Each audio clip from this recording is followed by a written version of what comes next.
Hi kabayan! Welcome back to my channel. It's me again, Bonnie Compe, your trusted home ownership advisor here at Lancaster, New City.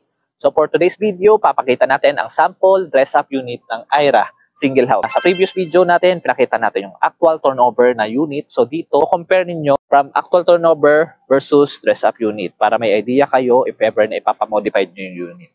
Again, Aira Single House, it has 3 bedroom, 2 toilet and bathroom. Yung mga available na unit natin ngayon nasa 120 square meters, so napakalaki. May balcony na siya. Dito sa sample natin, wala siyang balcony. Pero upon turnover sa inyo, may balcony na. So, napakalawak ng lot natin.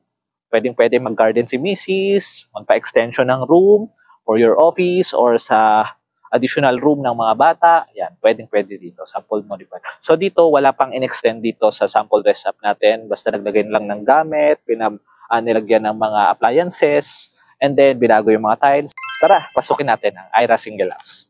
Let's go! Yan, napakalawak. Ayan, upon turnover, wala itong mga bricks. Purong lupa lang dito. Kayo na magtatanim.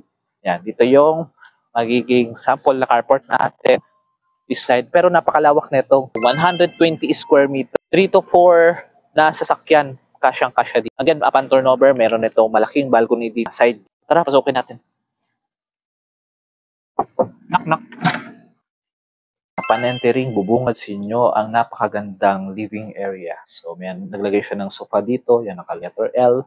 Maganda yung nilagay niyang center table dito. Round lang, tapos napaka-aesthetic tignan. Naglagay sila ng mini chandelier. Yung lights na nakatago. Another light doon. Oh, spotlight. Yung carpet. Then carpet na nilagay niya dito. Yung mga color combination. Tapos yan, naglagay siya ng painting dito. Napakagandang design. So, pag uwi ka dito, galing sa work, yung mga estudyante, yan, napaka-relaxing. Tapos, meron pang malakas na aircon.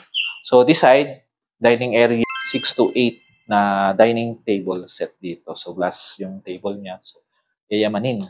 Yan, split type yung nilagay niya dito. I think kaya na dito yung 2 or 3 na horsepower aircon. Kaya ng palamigin dito. Pero kung magpapa-extend kayo, ng siguro 2 aircon para mas kaya talaga palamigin. So maganda, naglagay lang siya ng mga pin light this side. And then meron pa rin chandelier dito. Simple lang yung design niya. Aesthetic design. Ang kagandahan kasi dito kay Aira, glass door this side. Which is magiging access nyo sa carport niya. Every morning, magko-coffee, pwede kayo maglagay ng mini table, tsaka tables and chairs. And bonding with the family every morning. Ganda.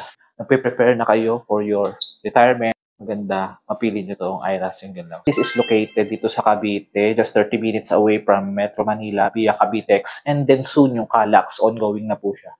So, mas mapapabilis pa yung biyahe papunta dito. Tapos dito, never tayong binaha dito. Maganda yung flood control system ni Lancaster. And then, wala din tayo fault line. So, kahit i-search nyo yan. Pati yung sa NOAA, noaa.com.ph ba yun? So, wala tayo sa part na binabaha dito sa Lancaster, New City. Yan. Pero, if ever na mangyari yung tinatawag nilang the big one sa Metro Manila, hindi naman guaranteed na hindi tayo maapektuhan dito kasi katabi pa rin naman to ng Metro Manila. Doon napakalapit. Pero ang kagandahan dito kay Lancaster, since malaki nga itong project na ito, township project na may up to 2,000 hectares yan, marami pang malawak na open spaces dito. So, napaka-safe and secure dito. So, pag merong malakas talaga na lindol, labas lang kayo ng bahay. Yan. Maraming open spaces. Safe and secure. So, proceed tayo dito sa kitchen area natin. Naalala ko yung nagano kami dati, service crew. Yan. Sa kitchen area na more on stainless. I think yun yung ginagamit ng mga fast food chain para mas malinis, mas madaling linisin, mas madaling i-maintain.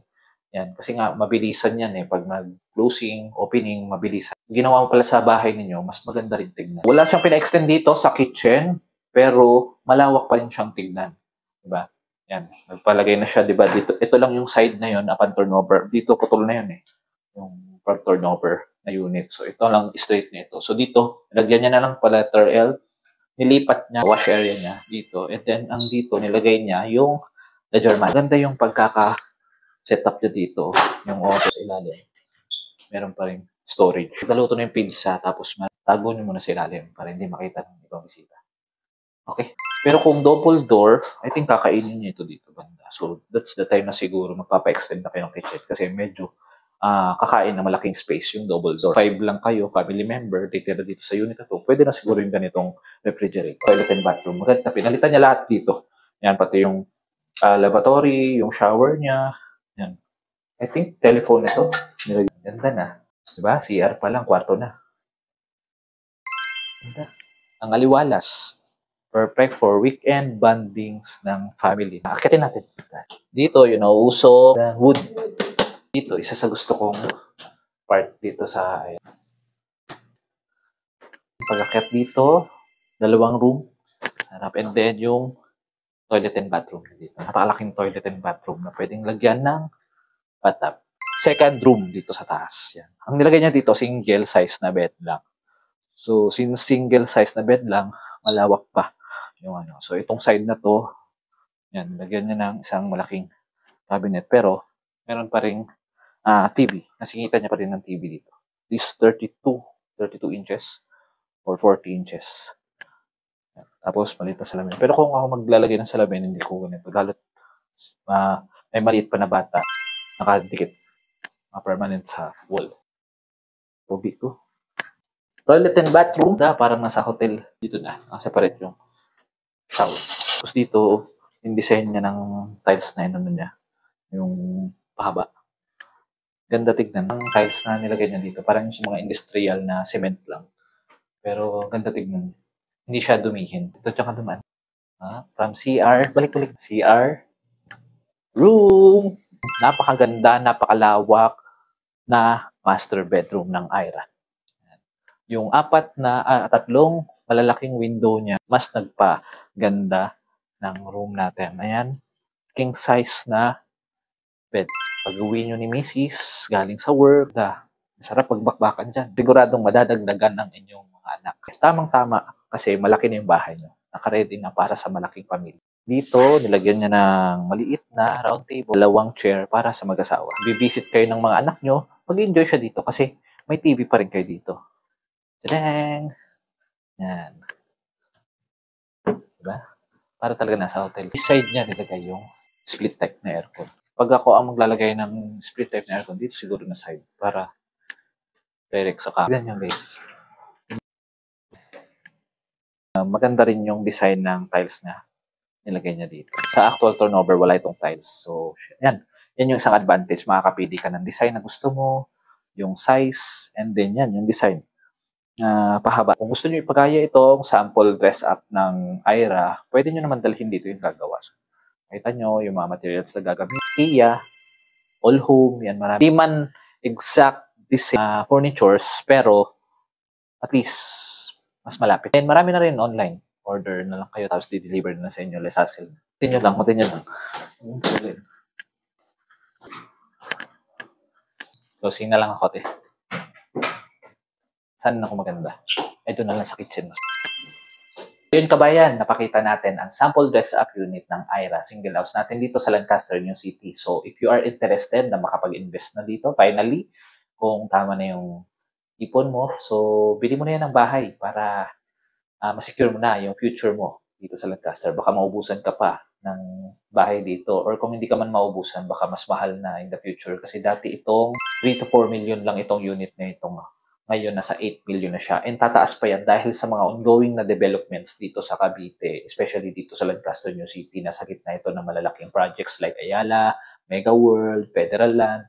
So, nandito, nasa gitna siya ng malalaking projects. So, yan yung mga mas magpapamahal pa siya dito. Aside dyan sa mga yan, yung mga ongoing na developments dito like LRT extension, papunta na dito sa Cavite, ay yung BRT, bus rapid transit na para siyang carousel sa Metro Manila. So yan, papunta na yan dito. Ongoing na yung project na yan dito. Dadaan yan sa Lancaster, New City. Kung planning ka na makapag-invest, huwag mo nang patagalin kasi baka mas malayo na yung makuha mong property in the future. Kasi doon na yung next na mga developments dito sa Cavite, sa Naik. Yan, Tansa meron pa naman pero sobrang limited na rin and medyo mahal, pricey na rin yung mga doon. So next na mga affordable. Actually, bumili na si Lancaster ng lot doon sa Naik. So doon na yung magiging next na i-offer natin na house and lot. So although may offer pa naman tayo dito, yun yung mga condo dito, more on magiging condo, i-develop or i-offer natin dito sa part dito sa Lancaster, sa part ng Gentry, sa Imus, yan. Puro condo na yan kasi pinasok na to ng Ayala, Mega World, yan yung mga condo yung offer nila. More on mga condo. Kung meron mga house and lot dito, yun na yung mga medyo matataas na wala na tayong makikita mga affordable na housing lot dito. That's all for today's video, guys. We have everyday free site tripping dito sa Lancaster, New City. Message me and then i-assist ko kayo dito. That's all for today's video, guys. See you on my next video. Bye-bye.